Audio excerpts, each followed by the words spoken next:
Hello, Internet. Let's talk fights. Ryan Salisbury! Welcome back, ladies and gentlemen. This is the Savage Gentleman Show, episode 2. We are breaking down Sean Strickland versus Driscus Du Plessis and the entire fight card. Ryan, who you got for DDP and Sean Strickland? Let's start with Sean Strickland.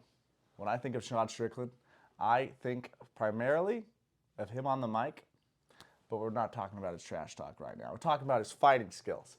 Stance-wise, very unorthodox. Stands super tall, orthodox, likes to get behind his lead shoulder. He's ready to parry. He's ready to roll.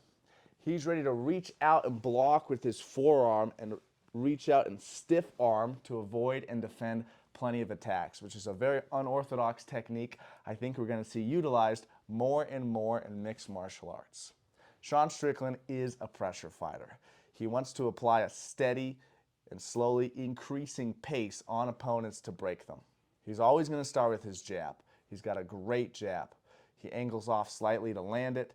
He finds it on everybody in every fight I've watched in the UFC, and slowly but surely he's going to add to it. His money punch is that rear hand, that right straight, his cross. We all know the knockdown against Israel Adesanya. But let's look at it a little closer. As Israel Adesanya reaches out with a left hook to hit Sean Strickland, he's hitting him as Izzy is reaching out. As he's trying to hit Strickland, Strickland gets there first. A straight punch beats the hook. He slips inside and nails him. Beautiful simultaneous counter. This is not the only way he utilizes that jab cross. If he throws it, and he's watching into the shoulders, he's seeing his opponent wind up for the hook, and his timing's a little bit later. He's going to roll under that hook, anticipate it, and come back with his own left hook. Both of these instances were on clear display against Israel Adesanya, but as you tape study Sean Strickland as a fighter, you will notice that throughout his career, there's a pattern of these combinations. We'll come back to Sean Strickland in a second, but what do you have for DDP, Robin? For DDP, if I was trying to describe his style to somebody, the basic is two things. A bull in a china shop. Physically, he's a freak and incredibly explosive, athletic, strong. And then offense is the best defense. His game is primarily about being offensive. He's #1 in strike differential for middleweight history, meaning he's outlanding his opponents by a significant gap. He's also #1 in strikes thrown per minute in middleweight history. So he throws this crazy output.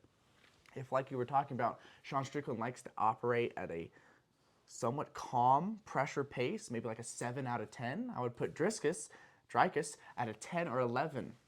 He has a crazy explosive sprinting style, after which he attacks for a little while. He needs to take a little break, sometimes backing up the fence, sometimes using earmuffs, which I'm not the biggest fan of because although he's blocking the sides, there's some space left in the front, and sometimes he does struggle with straights as a consequence. Huffing and puffing, trying to catch his wind back. But he always does seem to catch it and just get right back at it. He has impressive cardio for what he puts out. If a lot of other fighters sprinted like he did, I think they would gas out sooner. He does get tired, but he can keep this sprint, stop, sprint, stop style for a while. It was really impressive that he can keep that up.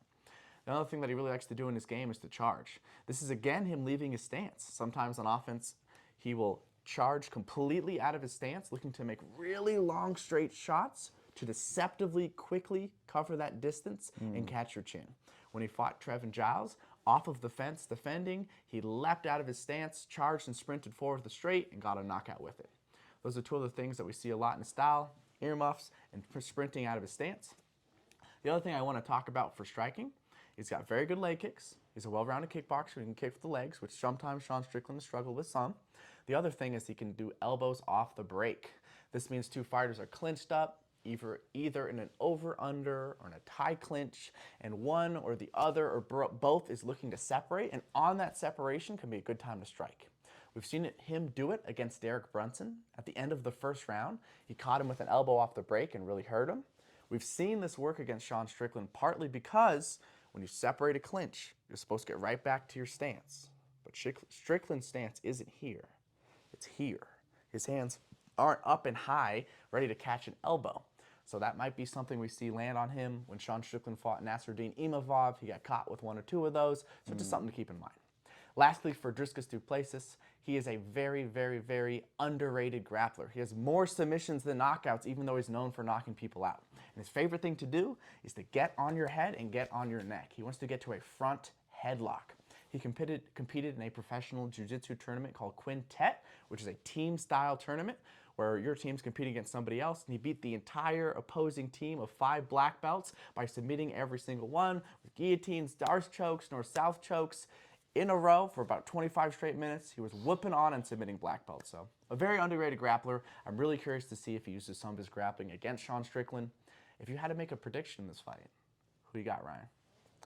I think Dricus's best chance is to ramp it up to 10, a pace Strickland doesn't like to keep, and try to get him out of there early, either with a knockout or by taking him down and jumping on his neck.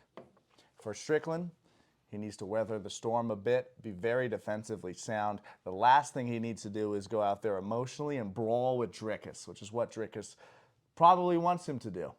If he applies smart pressure, only pulls back and moves back as much as he has to and then reapplies that pressure, he's going to catch Driscus winded. He's going to be able to pile it on, stick some push kicks to the breadbasket, stay on his opponent, make that octagon feel smaller and smaller. I see Sean Strickland winning a decision in this one, or perhaps a late stoppage. I like that. I agree. I think the only ways that DDP is really going to win this fight is by either cracking Sean on the chin early. We've seen Sean hurt a couple times, or getting on his neck and submitting him. We've never seen Sean submitted, so that's not super likely, but just something to keep an eye on. Other than that, I'm agree with Ryan's take. Sean Strickland, late TKO or decision win. That's our official prediction. It's time for the man dance. Let's go. We're excited to watch.